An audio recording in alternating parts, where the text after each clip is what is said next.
Welcome back, or welcome to the As Above, So Below podcast. My name is Andrew Swasey, and I'm joined here today with my co-host, Gunnar Regan. Today, we'll be discussing the hero's journey. The hero's journey is an archetypal story that was originally identified by Joseph Campbell.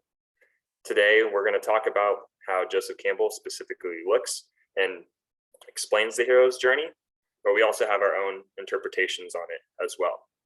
So to start things off, I'm going to throw it over to Gunnar, and he's going to share a story in his life about the hero's journey. Thank you, Andrew. I'm excited for this one. I grew up fantasizing about the heroes in my life. And one of them still is my dad.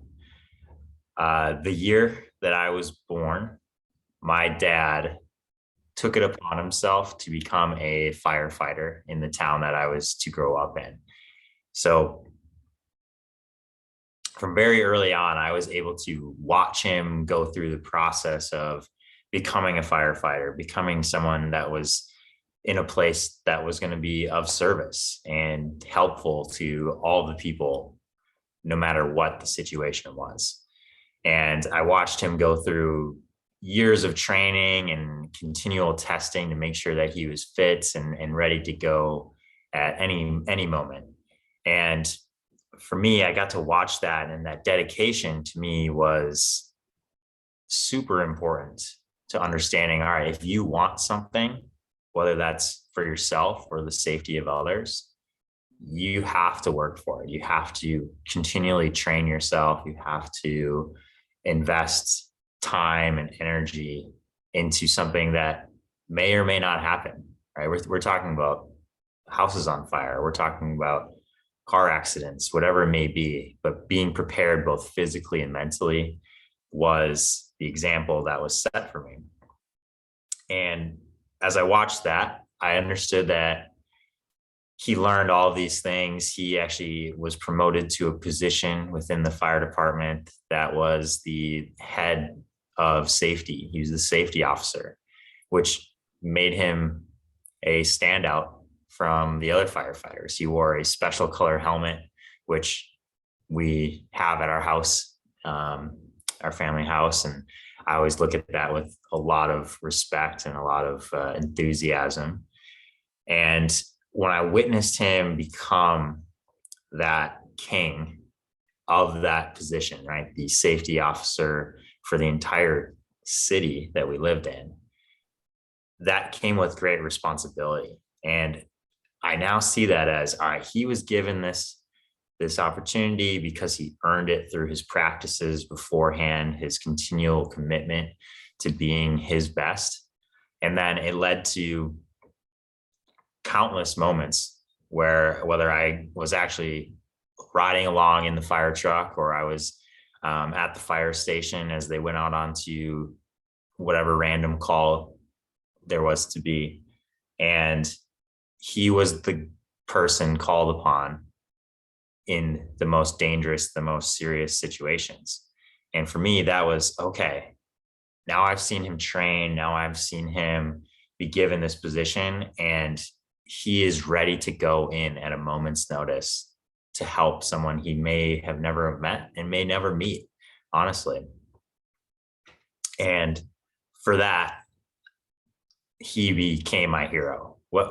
He was my dad.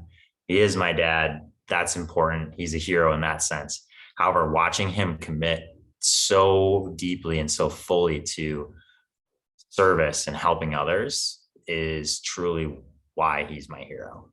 And this sets up really nicely for what we're talking about today, is the hero's journey, right? There are steps that we go through as individuals. We have mentors along the way. We have helpers. We become helpers.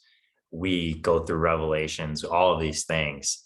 And for me as a young child to witness my dad taking all of these actions to become the hero that I saw him as is just monumental to how I act today. And I believe very similar things are going to show up in Andrew's experience as well. So with that, Andrew, I'm curious what your first introduction or exposure to a hero's journey it was?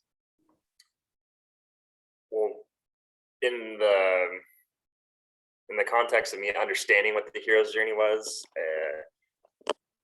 I would say I didn't realize I was going through the hero's journey when I had gone through some of the more impactful hero's journeys in my life, because I didn't know what the hero's journey was at that time. So my first experience in understanding the hero's journey was when I went through a coaching program with you and some other coaches, and I was introduced to the concept of the hero's journey and how our hero's journey is it's a process. There's different stages to it, and at the end, we're ultimately coming out as something better than what we entered the hero's journey as initially. And understanding that, I could look back on experiences in my life where I had gone through my own hero's journeys, and some of the most important and impactful hero's journeys that I've gone through in the past 5 to 10 years have been associated with my personal development as well as my business and what I've been doing to get to where I'm currently at as a entrepreneur and someone who is running his own coaching business. And there were many trials and challenges along the way, different business ventures that were started and ended. And each one of those business adventures that I had gone through was a journey in of itself. And not all of them ended in me having a successful business, but some of them did end in lessons that were learned that were valuable for the future, that allowed me to be cognizant of those traps in the future that stopped me from achieving the level of success I wanted when I was going for those initial endeavors. The most glaring example was running a business in 2015 that was financially unsuccessful, and ultimately I made the decision to stop running that business. Well, I won't go into all the details of it, but along that journey, there was this intention that I had. In the hero's journey, they call it the call to adventure, and I had an idea of what I wanted, although I didn't know exactly how I'd get there. And when I first entered that journey of entrepreneurship, there were some hard lessons along the way, but those lessons that I learned were the values and the beliefs that allow me to, on the next go around, to overcome those obstacles and to be able to move past them the second time through. So it was like a new experience of learning every single time. So in regards to my experiences in life going through the hero's journey, I've gone through multiple hero's journeys with my career and my business. And I'm currently going through some right now as well, and how I am approaching working with my clients. And there's new ideas that I was exposed to, and I've had mentors along the way who've taught me these ideas, and now I'm in this process of implementation and making tweaks and changes to my business, so I can ultimately come out of this hero's journey again with a better, more effective business that's ultimately going to serve my clients to the highest ability that I can. So that's it wasn't a specific story per se, like your story about your dad, but those are moments where I look back and I see myself going through the hero's journey. And once I learned about that, it's like, oh, this makes a lot of sense. Like this is this constant process of, how Joseph Campbell describes it in his explanation of the hero's journey is this death and rebirth. It's like a death and rebirth. And the hero's journey, we're all going through it at some point, right? And I'm curious, Aaron, because when we talked about this ahead of time, how I understood the hero's journey and looked at it was through the lens of Joseph Campbell and his explanation. I'm going to go ahead and share that right now, and because both of our stories have a lot of similarities in how Joseph Campbell explains the hero's journey. But then there's also a slightly different variation of it that you use for yourself and your clients, I think that would be fun to explain to our listeners. Does that sound good for you? Move in that direction? Let's do it. All right. So for Joseph Campbell, generally speaking, you have the hero starting off at the beginning of their journey. There's a call to adventure, right? There's something compelling to the individual and wanting them to take action and move in a direction, right? And then next, there's what's called a crossing of a threshold. I look at the crossing of the threshold in regards to the hero's journey as when you make the commitment. And you use that word a lot when you're explaining or talking about your father. It was commitment, and his commitment to his journey, basically as becoming the hero, right? So crossing the threshold is the level where you make the commitment and you begin on that journey, right? Call to adventure is like the realization, crossing the threshold is the commitment. The next step is going into the abyss, the unknown. And this is typically going into the abyss is the part of the hero's journey that's uncomfortable. We all know when we're experiencing discomfort, usually discomfort that causes us to grow is good discomfort. And in the hero's journey, going into the abyss is that feeling of discomfort before you are going to go into this, maybe basically go into a state of unknown, right? Because we don't know what we're trying, like all the details of it. We're going into the abyss, but when we come out of the abyss, there's a death and a rebirth, meaning that we go into the abyss, and then we emerge out of the abyss. There has been a death of the potential old identity and the birth or rebirth of the new identity moving forward. And we talked a little bit about that showing up as values and beliefs, certain ideas around certain ways of doing things.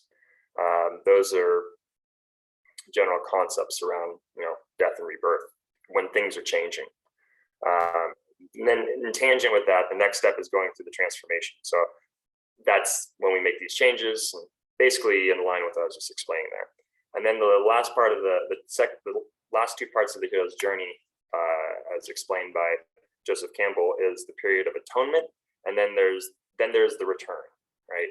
So the period of atonement is we're righting the wrongs. We now have this new values and these new beliefs. We are quote unquote righting the wrongs. We're fixing things and bringing them up to this new level, and then we return kind of back to this, the original, not necessarily original state, but progressed state, the more developed state. And you could say that's when the hero's journey has the opportunity to start again in whatever capacity that is. So my interpretation of it is obviously not original. A lot of it is from Joseph Campbell and his exact way of explaining the hero's journey. I'm curious, Gunnar, when you talk about the hero's journey, you look at it in a 4-stage development. Could you explain to people that? Yes. I want to touch on one thing with the Joseph Campbell hero's journey interpretation. So as we're going through all of those stages, they can exist in our own mind. They can be all psychological things going on, or they can also be physical embodiments of an actual rebirth, like you become a new physical person by going through very difficult training. Same thing goes with our mind, right? We like the word endurance, and in order to endure something, there's going to be a change or a transformation, both physically and psychologically. And out of that, we can then look back at the atonement. I think that's a very important piece. Before I touch on what I frame it as, but the atonement of, all right, what did I do wrong? Or what have I done wrong in this process? How can I fix them or move past them if they don't need to be fixed? And then continue to be that next hero, that new hero that we want to be. So it's valuable to understand that the hero's journey can be how you think, and it can also be how you physically become in the world.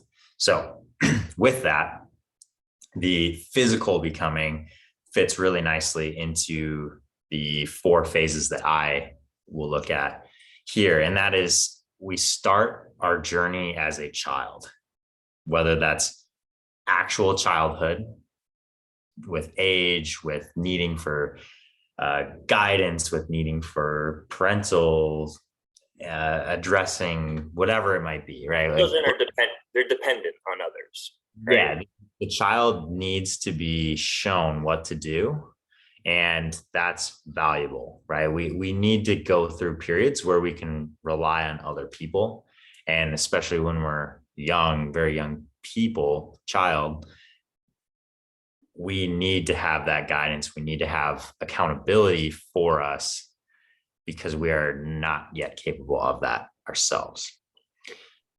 As we move on from the child, we enter the warrior phase.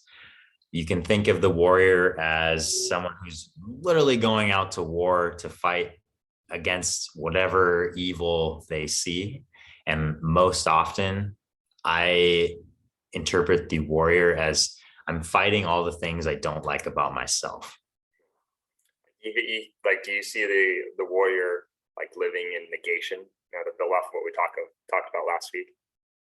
Yes. So if we're going off of the conflict and resolution, the warrior is in conflict, on conflict with what they believe about themselves, what they believe about the world. To reflect it on myself, it's what do I believe to be the right way to train? What do I believe to be the right way to eat, to sleep? All of these things are constantly being questioned. That being the most important thing for the warrior is questioning everything all the time. And out of that questioning, we start to create value systems. We start to see things as, I now have an answer. This is valuable to me. I want to continue acting in that. This is also very similar to when we think of our why. Why are we doing something? Why are we acting this way? Why do we talk this way? Having those choices be deliberate takes questioning beforehand.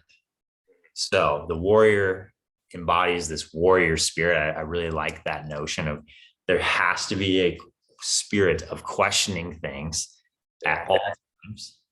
Yeah, the warrior archetype, it reminds me of, you talk about child, but then as we progress for teenagers, and I think of when I was a teenager, I was in that quote unquote warrior state overall, because you're constantly questioning things. You're working to achieve your independence from your parents and your guardians or whoever. And it's very warrior-esque from how you describe it. Yeah, totally. And thank you for interjecting. I realized I forgot that the teenager phase of our life, the punk rock. I mean, I love asking this question to people I meet. It's like, did you ever have a Linkin Park phase? Oh, I did. Yes. Yeah, and I did too. So that's why it's comical to ask that. Well, anyways, I won't go into detail. Yeah, like you go through that Linkin Park phase, that questioning, that we're mad at a lot of things because we don't understand them. But we have that opportunity then to reflect, which is very similar to the Joseph Campbell idea, is that there's going to be a death and rebirth. We ask ourselves these questions, we challenge ourselves through, all right, is this important to me? Can I change this? And will I still be going after what is valuable? So we have the understanding now. We have a child phase, we have the warrior phase where we develop a warrior spirit and we question and develop our value systems. So a king is the third phase. A king can be any person because we think of the king as someone who lives out an example of values and beliefs at all times. Yeah, a king or a queen too.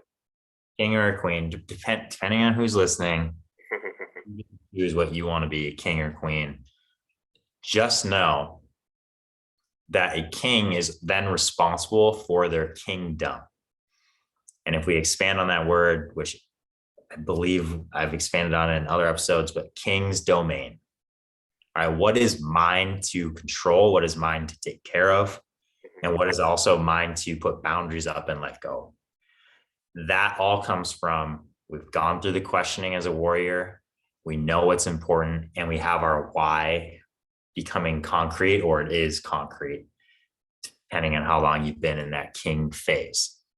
So the king knows their why, the king knows their boundaries, and the king knows how to take care of themselves in that phase or in that part of life as we go through it.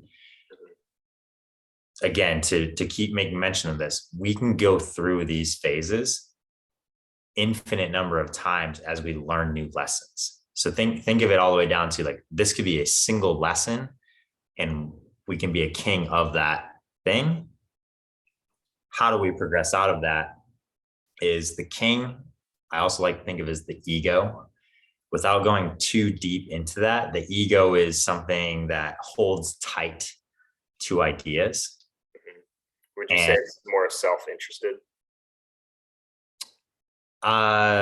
Yes, self-interested.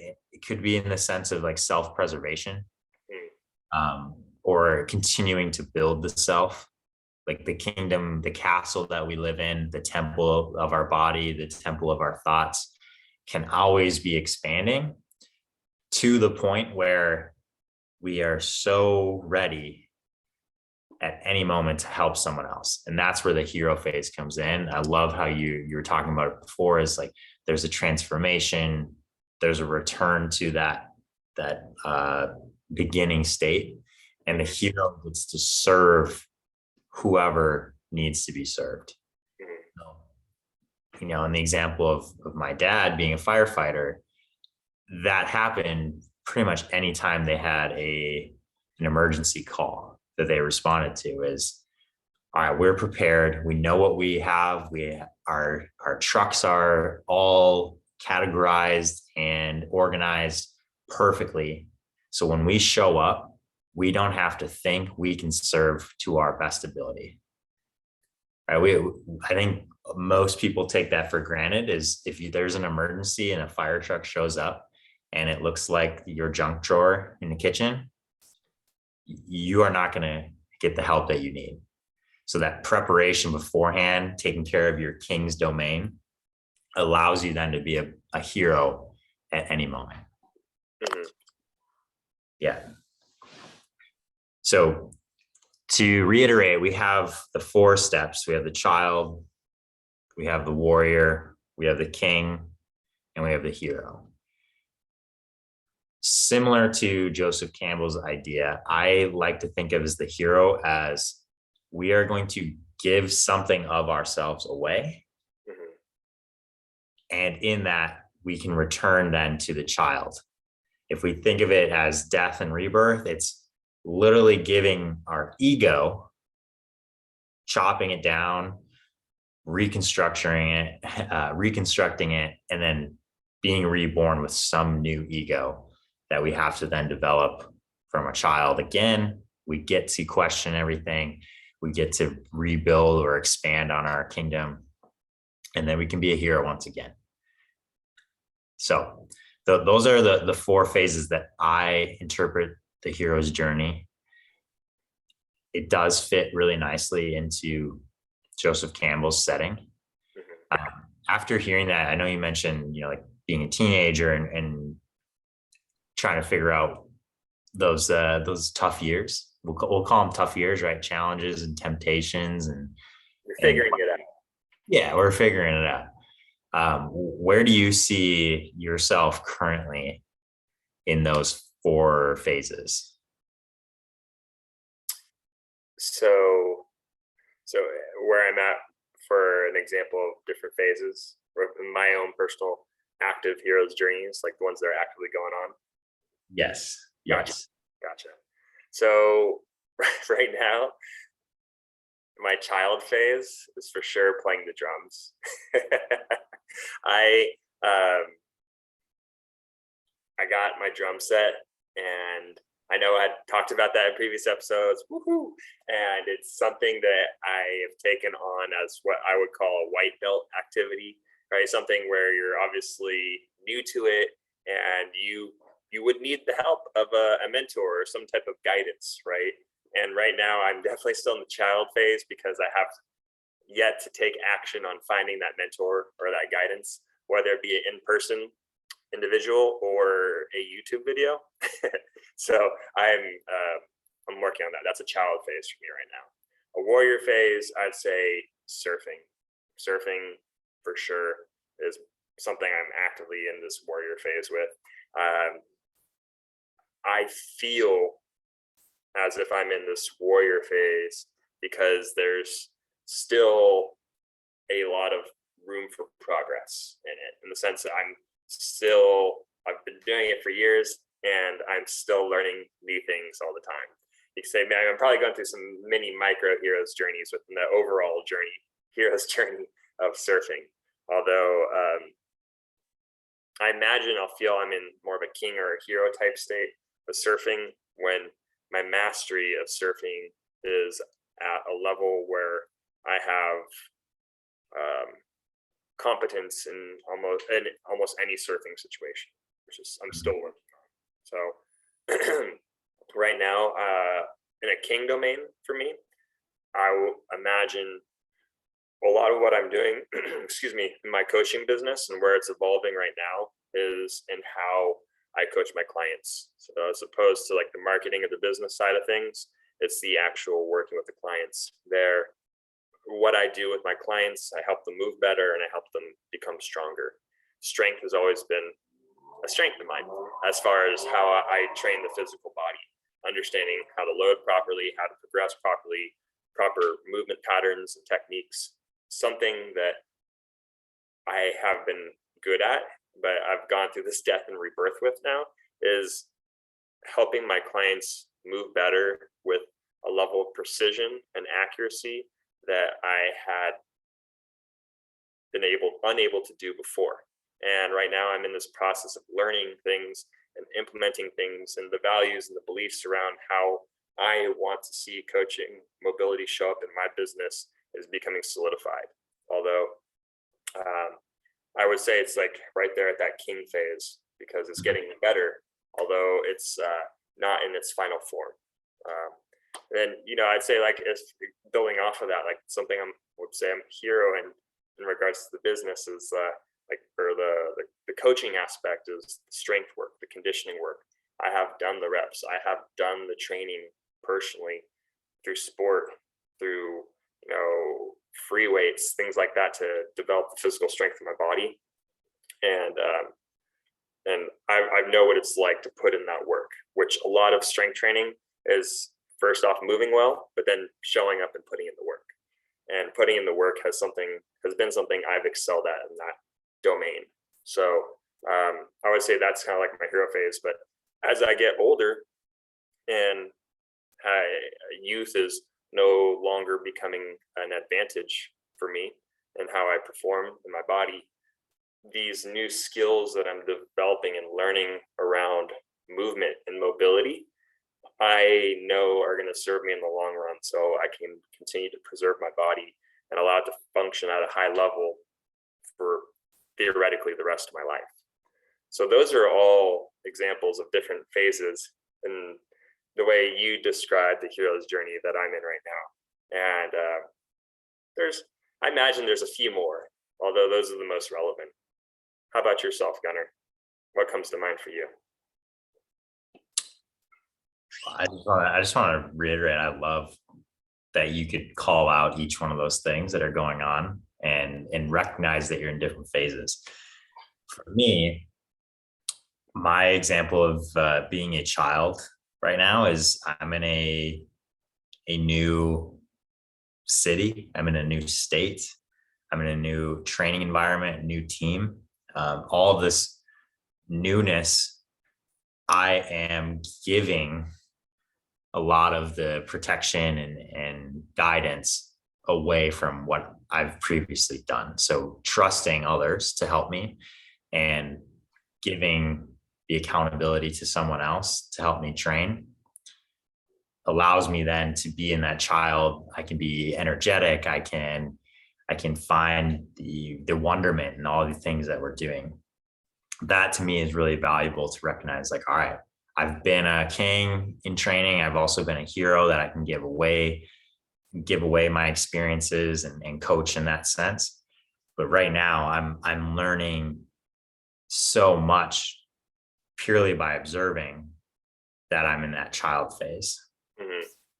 So that's a major one that sticks out.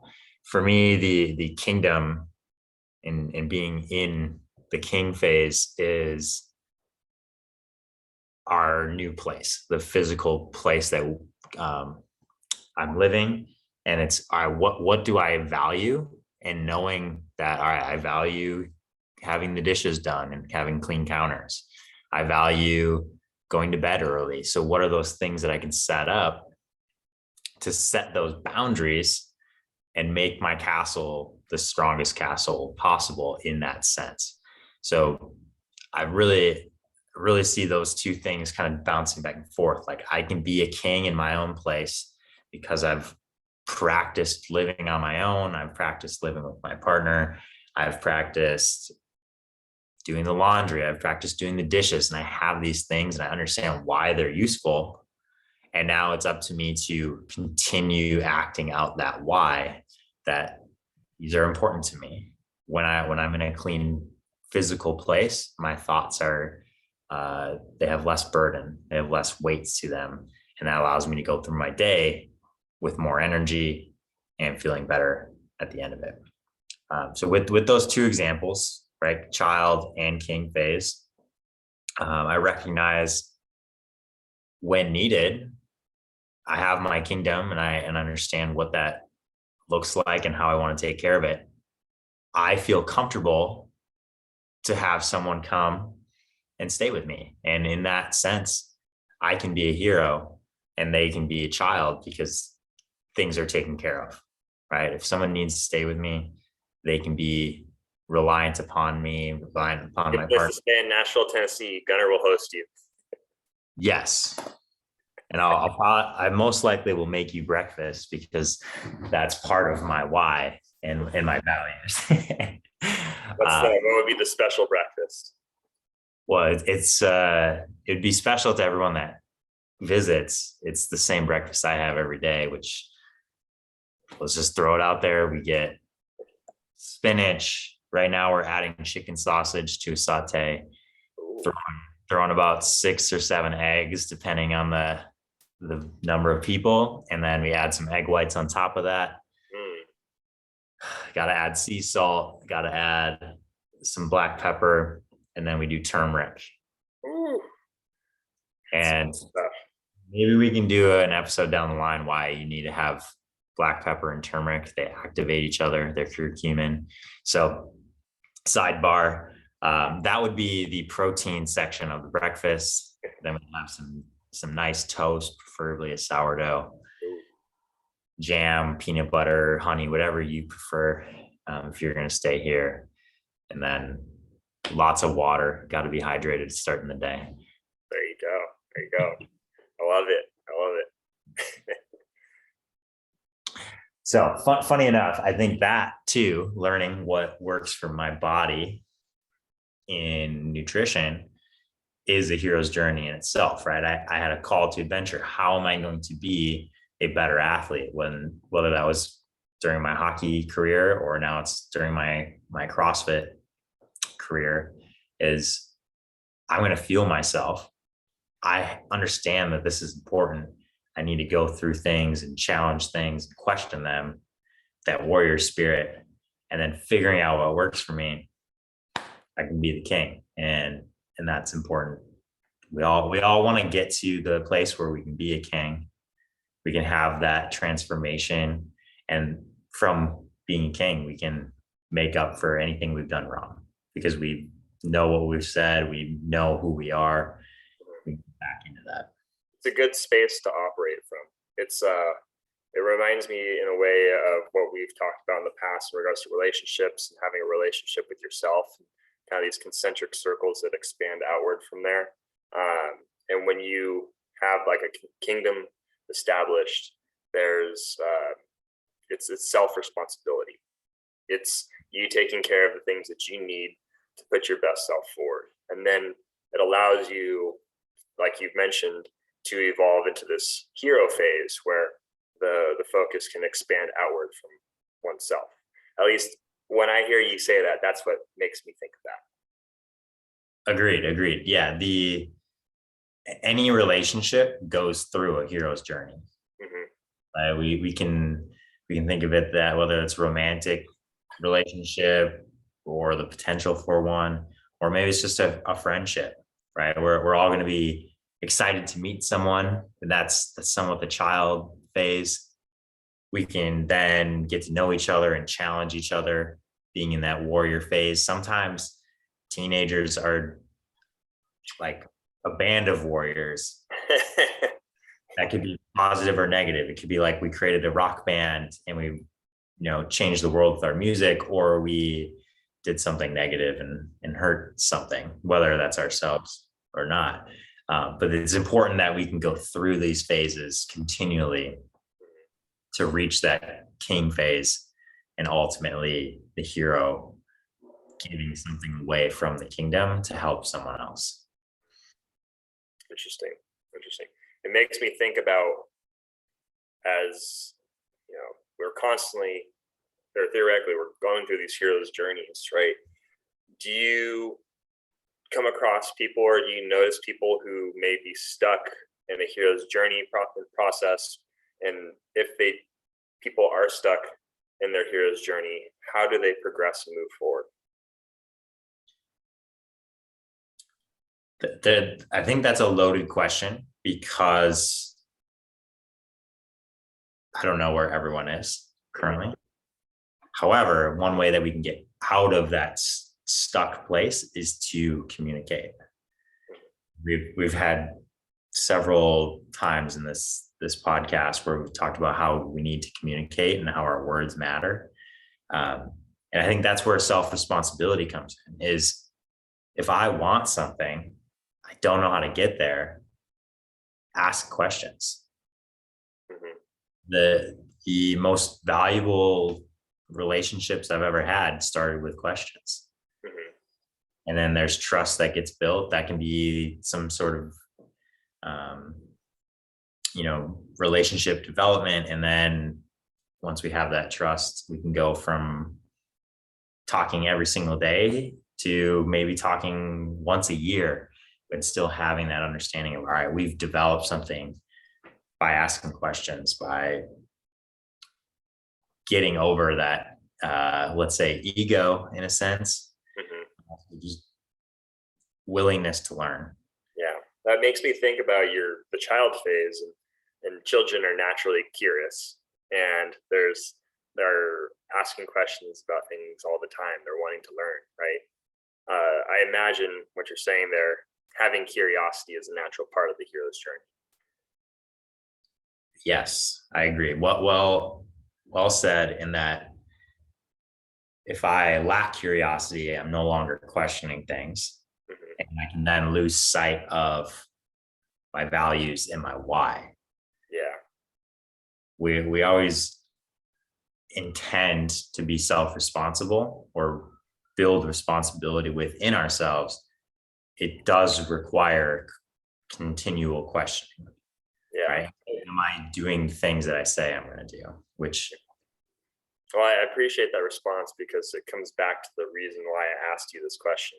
It made me think about how I notice some people, as they get older, they become more rigid and stiff in their viewpoints, their values, their beliefs. And I imagine that the cycle of the hero's journey starts to slow down, possibly even stop. And because there's maybe like a level of curiosity that's no longer being piqued or stimulated, and for whatever reason, right? And that came to mind in asking that question. And I imagine part of maintaining, fluidity and harmony in life is having this natural curiosity, and it's something to strive for. It can be challenging at times, because I notice this as I get older. There's some things that I feel more strongly about in terms of my values and beliefs, although I realize that the moment I'm stiff and rigid in that belief is the moment I'm closing myself off to opportunity or new ideas or concepts in the future.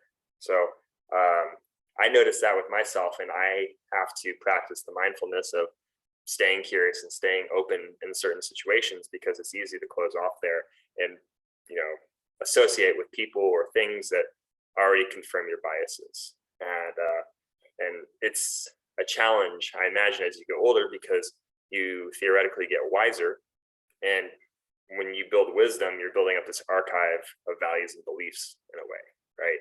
And to then be like, have this value and belief you may have had your entire life, and then to come to a point where you have to then say, this is no longer true, or this is no longer what I believe. I imagine it gets harder as you get older if you are out of a curious framework or orientation and more set in this rigid, stiff framework or orientation. Yeah. Do you have an example that comes to mind, whether it's fictional or maybe nonfiction, of someone who's stuck in their ways? Well, I imagine this is that to our listeners and even yourself, I imagine this may resonate with you, and you may just have to think about someone in your life who you perceive acts this way, right? And I would encourage listeners to go there, in the sense that they might be able to find some relation to what I'm saying, and about lack of curiosity or lack of openness to someone in their life, or possibly even themselves, right?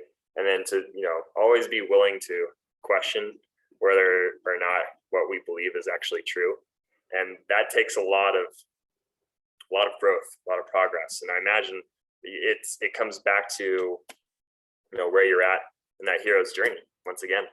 So I would stay away from sharing any specific examples, but I imagine that people listening can relate in some way or form to someone in their life who feels like that. Yeah, I agree.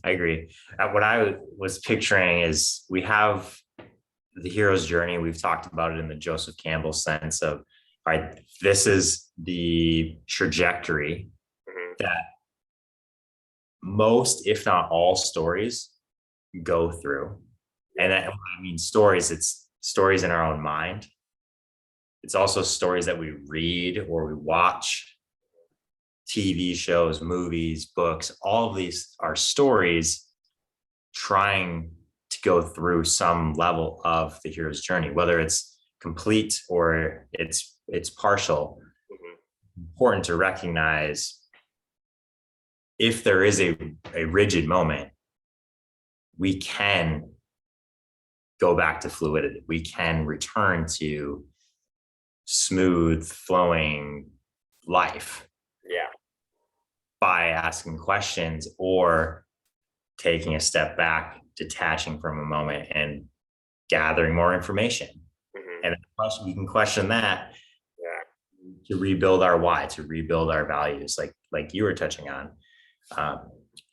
To segue that, there are beautiful stories that follow the hero's journey that everyone that listens to podcasts is somewhat aware of, right? The major ones that come to our minds that we previously touched on were Lord of the Rings, Star Wars. Yeah. We have basically every Disney movie, especially the animated ones recently. There's a princess movie, that is a hero's journey. There is no other way around it. However, I think there's some of the most beautiful stories that have ever been told, because there's challenge, there's temptation, to use that word. There's someone coming in to mentor, or maybe there's someone that has to leave for progress to be made. Right? All of that is valuable. And then we have death and rebirth in many movies. Like, let's go off the Snow White example. Literally stuck until she's reborn. whether you believe in that type of magic, however, there are possibilities. Yeah.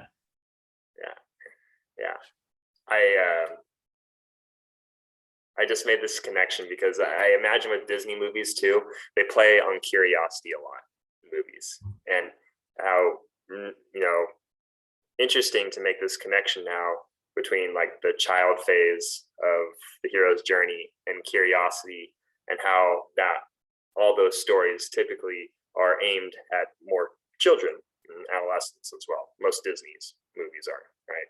Mm-hmm. Just a thought there. And that's why this is so pervasive in our culture, is that we can always learn something. And that's one thing I value with Disney movies in particular, or reading books about heroes in my mind, like sports heroes, war heroes, whatever it may be. There's a call to adventure. They take that first step, the crossing of the threshold. There's going to be massive challenges that can be overcome. You may not know how long it's going to take. Willingness to be in a warrior place for a long time, to understand yourself being the king, and then return. Well, you talk about culture as well. I mean, in American culture, the rags to riches story, that's another hero's journey right there. Yep. Imagine if you're living in America and the American story is the rags to riches, you'll understand. It's intertwined into everything. You're right. It's really interesting to notice that. I'm curious, Gunnar, and now having this full picture view of what the hero's journey is, what it means to us, and how we can relate. Why do you think framing certain experiences and aspects of our lives as the hero's journey is helpful to people? By framing and giving context in this sense, I believe we can then orient our story back into progress. There have been times in my life where I've questioned everything that I was doing. And that warrior place can be dark. It can be lonely. It can be extremely heavy, to the point where you may question continuing on in that story, continuing on in that path.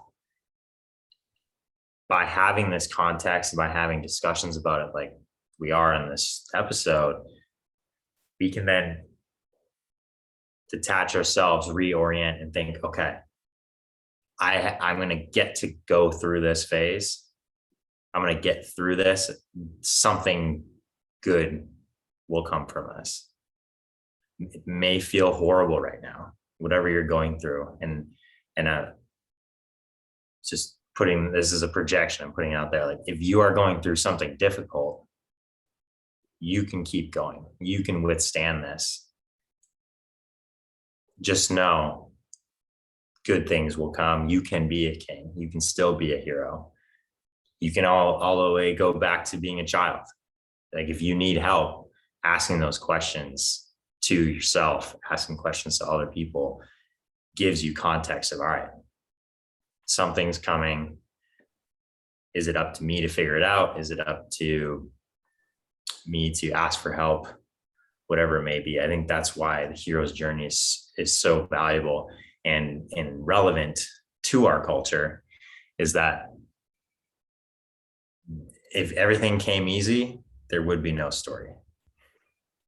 Yeah, it's through struggle and adversity that we emerge on the other side as stronger, better, or resilient, however you want to look at that. Yeah. Yeah. Very cool. I find that very helpful because it allows you to change your complete frame of reference for how you interpret things. And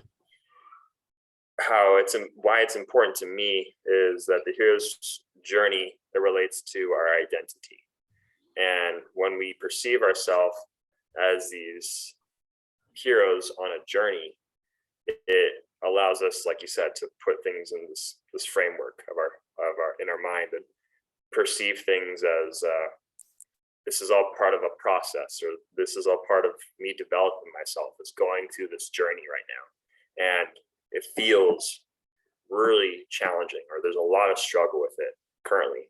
But I know on the other side, once I get through that abyss, it's going to be a better place than where I'm at right now.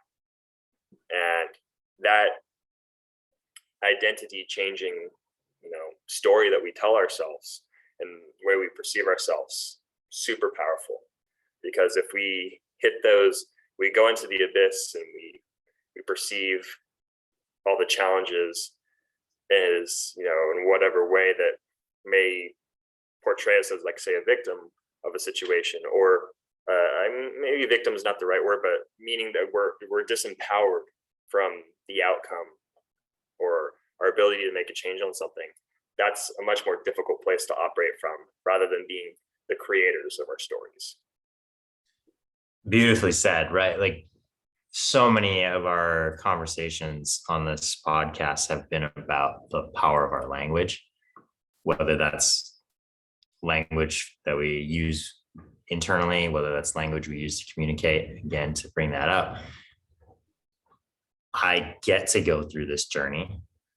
I get to face these challenges. I am preparing myself for the next step. I am here in the moment. All of these phrases or mantras are relevant to help us create the context, like you're saying. Like, the hero's journey is the context that we can then continue to progress through. When we are lacking context, or we're lacking the ability to express ourselves through language, it may be more challenging. It may seem as though the end is really near, right? Like, you can tell yourself one of two things. You can tell yourself, I'm never going to get through this, or I'm never going to make that happen, or I get to see through this challenge. Both of those directions have extremely different levels of emotion and pressure that I felt just saying them. I'm not going to do that, or I'm not going to make it. Yeah, that hurts. I don't like saying that. I would much rather give myself the context of, I'm going to get through this. I have what it takes. Yeah, that slight little change in perspective of a situation can really have huge exponential impacts on the outcome too. Yeah. Ultimately, I imagine this is probably a good spot to end around, but that is a huge part of the reason why the hero's journey is important, and how it relates to self-responsibility, right? At the end of the day, how we perceive ourselves on our journeys is only determined by us.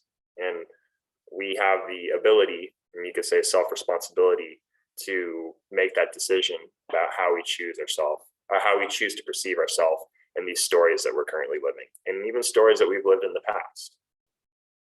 Agreed. Like, to go back to the example of my dad being a firefighter. If he doesn't believe he can be of service, he doesn't take this first step to become a firefighter. And he doesn't become the safety officer who pulls a girl out of a burning building. It doesn't happen without that first step, and that ability to see it in the light that you want, which is ultimately through our language, right? If I want to help someone, I get to go through this phase. I get to be a child. I get to have someone help me. I get to question what I've done as a warrior. I get to then develop my why and value systems to be a king. And when I have those, I can serve others, I can serve myself even better, and continue to build, transform, and be a hero. Well said. Well said. Thank you. I don't have anything else to add to that. I feel complete with our conversation. Likewise. Gunnar, where can people reach you at? You can reach me at Gunnar Regan, Gunnar with an A, on Instagram, or at Animus Coach on Instagram. We have some awesome opportunities coming up with a 12-session soul building experience, one-on-one coaching. And I'm super excited to bring these lessons that we've talked about on here and how I can help someone apply it in their own life. And passing it to Andrew, where can people find you? You can find me with my personal page at Swasey_fitness. Swasey spelled Swasey, not like Patrick Swayze, but like Andrew Swasey. And SwaseyFitness.personaltraining is my professional page, my business page. You can reach me at either one of those spots. And if you're in the San Diego area and you're looking to move better and get stronger, come on into the studio. Beautiful. Well, everyone listening, thank you so much. Send all of our love to you. Wherever you are on this journey, you can do it. Keep it going. If you need help, we're here to answer questions and be supportive.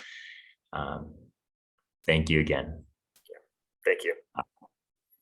We'll catch you on the next one. Peace.